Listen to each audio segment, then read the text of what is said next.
የኢትዮጵያ ብሔራዊ ባንክ ከሰሞኑን ኤስቢቢ 95/2025 የተሰኘን አዲስ መመሪያ ይፋ አድርጓል። ይህ መመሪያ በሀገሪቱ ውስጥ የሚንቀሳቀሱ የንግድ ባንኮችን በአጠቃላይ የሚመለከት ሲሆን ስለ ካፒታል አቅማቸው የሚመለከት መሆኑም ተሰምተዋል። ከዚህ ቀደም ባንኮች የ5 ቢሊዮን ብር ካፒታል ካላሟሉ ስራ ለመስራትም ሆነ ባንክ ለማቋቋም ብቁ አይደሉም ሲባል ነበር የሚሰማው። በዚህ መመሪያ መሰረት ግን ከባዝል 2 ወይንም ባዝል 3 ጋር ከሚለካው ዓለም አቀፍ ስታንዳርድ ጋር የተመጣጠነ የኤስቢቢ 95/2025 መስፈርቶች ትልቆቹን ባንኮች ቢሆንም ሊከተሏቸውና ሊያሟላቸው የሚገቡ የካፒታል መስፈርቶችን ይዞ የመጣ ነው። ካፒታላቸው 60ና 70 ቢሊዮን የደረሱ ባንኮችም ሊያሟሏቸውና ሊከተሏቸው የሚገቡ ነገሮችን ከአደጋ ተጋላጭነታቸውና የቆየ ካፒታላቸው አንጻር በመቶኛ እየተሰላ ሊያሟሉት የሚገባን መስፈርት ይዞ የመጣ መመሪያ ነው። ይህ መመሪያ እስካሁን በስራ ላይ ያሉ 31ዱም የንግድ ባንኮችን የሚመለከትና ሁሉም ሊፈጽሙት የሚገባ እንደሆነም ነው የተገለጸው። ታዲያ የተከበራችሁ የገበያ ሚዲያ ተከታታዮቻችን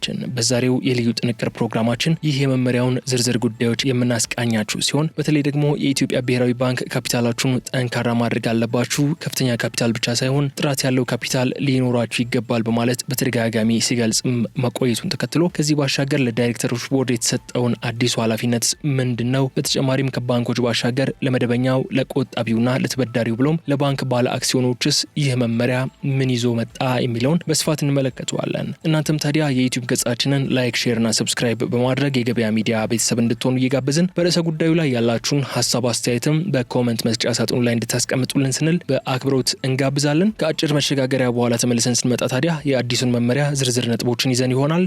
መልካም ቆይታ።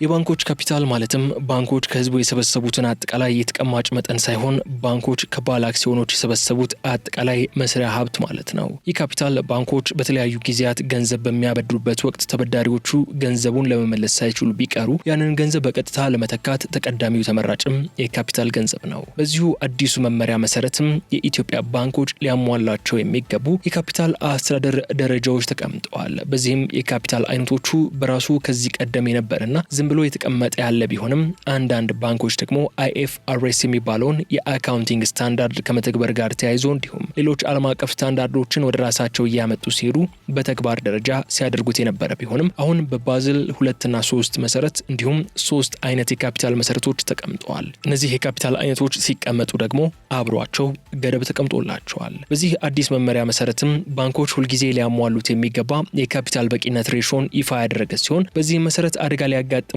ወይንም ሪስክ ያላቸው ሀብቶቹ ተለክተው የነሱን 7% በCETI ሬሾ በታየር ካፒታል 1 ሬሾ ደግሞ አደጋ ሊያጋጥማቸው ወይንም ሪስክ ያላቸው ሀብቶቹ ተለክተው የነሱን 9% እንዲሁም በጥቅል ካፒታል ደግሞ አደጋ ሊያጋጥማቸው ወይንም ሪስክ ያላቸው ሀብቶቹ ተለክተው የነሱን 11% ሊሆን እንደሚገባ ያትታል። በአዲሱ የብሔራዊ ባንክ መመሪያ መሰረት የሰፈሩትን ሶስቱንም የካፒታል አይነቶችን ስንመለከት በቅድሚያ የምናገኘው ኮመን ኢኩዊቲ ታየር 1 ካፒታል ነው። ኮመን ኢኩዊቲ ታየር 1 ካፒታል የተሰኘው የመጀመሪያው የካፒታል አይነት ሲሆን ይህ ማለትም ከአደጋ አንጻር የተሰላ የባንኩ ጠቅላላ ሀብት ውስጥ በትንሹ ማለትም 7% የሚሆነው የታየር 1 ካፒታል ሊኖረው ይገባል የሚል ነው። በዚህ የካፒታል አይነት የሚካተቱ የገንዘብ ምንጮች ደግሞ ወይንም አይነቶችን ስንመለከት ደግሞ በቀጥታ ከባለ አክሲዮኖች የተሰበሰበ ገንዘብ ማለትም የተከፈለ ካፒታል፣ ሼር ፕሪሚየም፣ ባንኮቹ ከትርፋቸው ቀንሰው የሚያስቀሩት ገንዘብ ወይም ደግሞ ሪተርንድ ኤርኒንግ፣ የሌጋል ሪዘርቭ በብሔራዊ ባንክ የሚወሰን ከዋጋ ተመን የሚገኝና እስከ 50% የሚደርስ የገንዘብ መጠንም ሊይዝ ይችላል።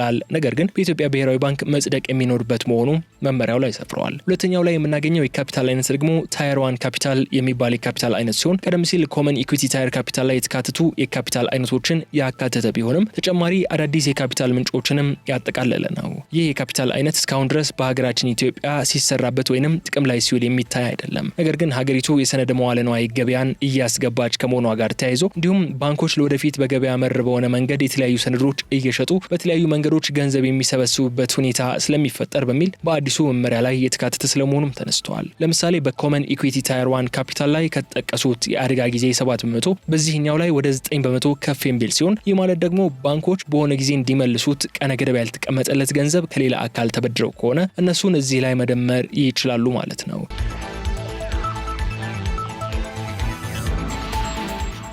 ይህ ማለት በድንገት ክፈሉ የማይባሉት ገንዘብ መሆን አለበት ማለት ሲሆን እንዲሁም ደግሞ የሸጡት ሰነድ ችግር በገጠማቸው ጊዜ ወደ ድርሻ ሰነድነት ሊቀይሩት የሚችሉ ከሆነና ለምሳሌ የዕዳ ሰነድ በመሸጥ እሱን ሰነድ ባንኩ ውስጥ ወደሚኖር ድርሻ የመቀየር አማራጭ ይዘው መቅረብ የሚችሉ ከሆነም ይፈቅዳል። ከዚህ በተጨማሪ ባንኮች ኪሳራ ሲገጥማቸውና ሲቸገሩ ወለድ የማይከፈልበት ብድር አግኝተው ከሆነ እዚህኛው ካፒታል ላይ ማለትም ታየር 1 ካፒታል ላይ ውስጥ ሊካተት እንደሚችል ያሳያል። እነዚህ የገንዘብ ምንጮችም በኮመን ኢኩዊቲ ታየር 1 ካፒታል ከተቀመጡት 7% ተጨማሪ በመሆን 2% ድርሻን በመያዝ ወደ 9% ከፍ የሚያደርጉት ይሆናል። በሶስተኛ ደረጃነት የምናገኘው ደግሞ አጠቃላይ ወይንም ቶታል ካፒታል ነው። ይህ ማለት ደግሞ ባንኩ ከጠቅላላ በአደጋ ከተለካ ሀብቱ 11% ካፒታል የሚይዝ ሲሆን ነገር ግን በዚህ ካፒታል ስር የሚጨመሩት በግልጽ ተቀምጠዋል። ከነዛም መካከል ባንኩ ብድር የሚወስድበት ሰዓት አበዳሪው አካል ባንኩ ችግር ሲያጋጥመውና ለመክፈል ሲቸገር ለሌሎች አበዳሪዎች ቅድሚያ ከፍሎ ለዋናው አበዳሪ ቀስ ብሎ እንዲከፍል የሚፈቅድ ውል ተፈራርሞ የተበደረው ብድር ከሆነ በዚህ ቶታል ካፒታል ስር እንደሚጠቃለል ያትታል። ከዚህ በተጨማሪ ባንኩ በረጅም ጊዜ ሰነድ መዋለ ንዋይ ላይ የዋሉ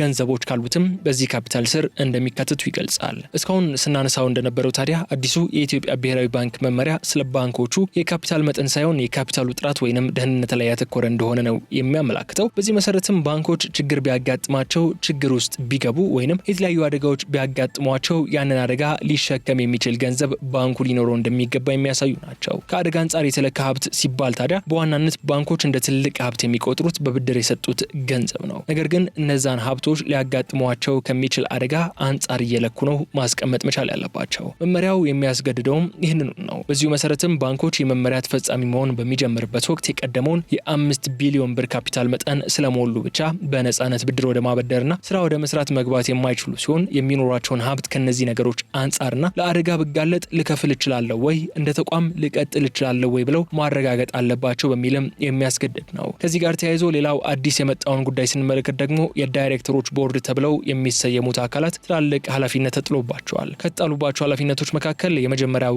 እንዲሁም ቀደም ሲል ስናነሳቸው የነበሩት የ7፣ 9ና 11% የካፒታል ምጣኔዎች ማስጠበቅ ነው። ከዚህ ባሻገር ከ1 እስከ 3 ዓመት ያለ ካፒታል እንዴት ነው የምንጠቀምበት የሚለውን ስትራቴጂም ቀርጸው ለብሔራዊ ባንክ ማሳወቅ የሚጠበቅባቸው ሲሆን ከዚህ ባሻገር ለባንኮች የዳይሬክተሮች ቦርድ ሌሎች ብዙ ኃላፊነቶችም በተጨማሪነት ተጥሎባቸዋል። እስኪ አሁን ደግሞ ይህ እስካሁን ስንዘረዝረው የቆየን የባንክ የውስጥ አሰራር የተመለከተ ጉዳይ ከባንክ ውጭ ያለን ሰዎች፣ ለባለ አክሲዮኖች እንዲሁም ለቆጣቢዎችስ ምን መልእክት አለው የሚለውን መልከት። ይህንን በተመለከተ ማብራሪያ የሚሰጡት የምጣኔ ሀብት ባለሙያዎች ባንኮች ስራን ለመስራት የራሳቸው ገንዘብ ያስፈልጋቸዋል የሚሉ ሲሆን የደንበኞችን ገንዘብ በቢሊዮኖች ይዘው ነው የሚያበድሩት። ያንን ሲያደርጉ ግን የሚያደርጉትን ነገር ችግር ቢገጥመው የሰው ገንዘብ ሰብስበው ለሰው ቢያበድሩም ችግር ቢገጥመው ምንድነው የሚያካክሱት? ለሚገጥመው ኪሳራስ ተጠያቂ ማን ነው? እነሱ ናቸው። ስለዚህ ብዙ ገንዘብ ሊኖራቸው ይገባል በሚል ነው ብሔራዊ ባንክ ይህንን መመሪያ ያወጣው የሚል ሀሳባቸውን ይገልጻሉ። ባንኩ በቂ ደህንነቱ የተጠበቀና ጠንካራ ካፒታል ሊኖራቸው ይገባል በማለት ያወጣው ይህ መመሪያም ታዲያ የቆጣቢዎች በባንክ የሚቀመጥ ገንዘብ ደህንነት እንዲጠበቅ ባንኮቹም ኪሳራ በሚያጋጥማቸው ጊዜ ኪሳራውን ለመሻገር ያስችላቸው ዘንድ የሚመች የውስጥ አቅም እንዲፈጥሩ የሚያደርግ ስለመሆኑም ተገልጿል።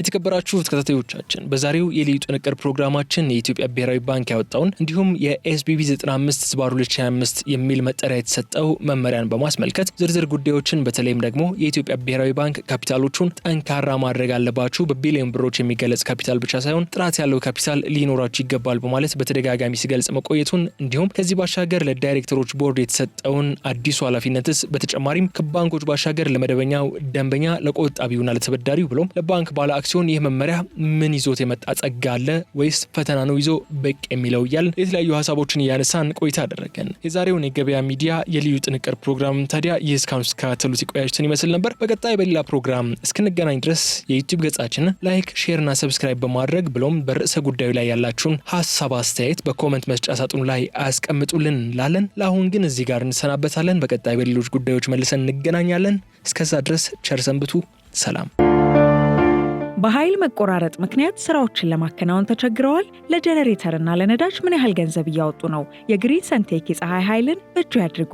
ከግሪን ሰንቴክ ጋር የኃይል መቆራረጥ ፈጽሞ አይታሰብም። የኃይል አቅርቦቱ ሰፊ በመሆኑ በመብራት መቆራረጥ ምክንያት አንዳች ስራው አይስተጓጎልም። የፀሐይ መፍትሄዎች እኛ ጋር ናቸው። በከፍተኛ ጥራት የተሰሩ የሊቲየም ባትሪዎች ከኢንቨርተር ጋር እንዲሁም በብዙ የፓኔል አቅም አማራጮች ለሆቴል፣ ለባንክ፣ ለጤና ተቋም፣ ለቢሮ ወይም ለቤት ምን ያህል ኃይል እንደሚያስፈልጎ እኛ እንነግሮታለን። ዋጋው ተመጣጣኝ ከመሆኑ በተጨማሪ ከዳሽን ባንክ ጋር የዱቤ ያለ አገልግሎት በአነስተኛ ወለድ አማራጭና በሸሪያው ሕግ መሰረት ያለ ወለድ መጀመራችንን ስንገልጽ በታላቅ ደስታ ነው። አንድ ጊዜ ተግብሩ፣ ዓመታትን ቆጥቡ። ይህ ፀሐይ ብቻ አይደለም፣ የሚቀጥል ኃይል ጭምር እንጂ።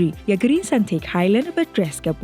አድራሻችን 22 ማዞሪያ ኳሊቲ ህንፃ አንደኛ ፎቅ ቢሮ ቁጥር 103። ለበለጠ መረጃ በ0989 41 42 19 አሊያም በ0989 41 42 09 ላይ ይደውሉ። ግሪን ሰንቴክ ኃይል በእርሶ እጅ ውስጥ ነው።